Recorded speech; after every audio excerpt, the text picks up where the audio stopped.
Putting two different shapes together is hard. It's hard both linearly when you have this, and then you have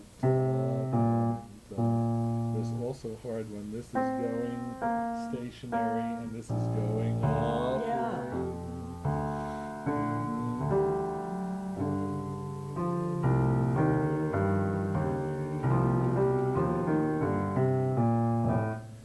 And remember, if you can,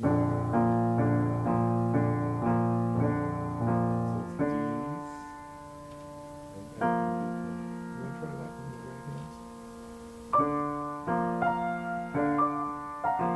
And you can make it's kind of like it's a and I'm making it from this piston here.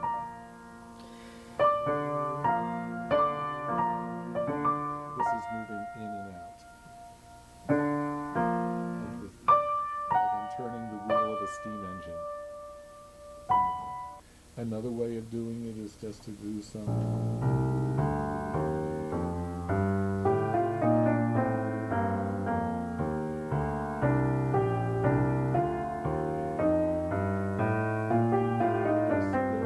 Just go up and down. Just make the whole scale can be like 5 notes.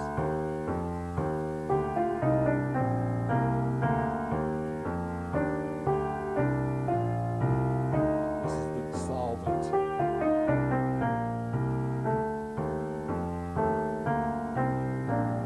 You get it so strongly in your body that the hands just keep on doing it. See how completely that was captured into this.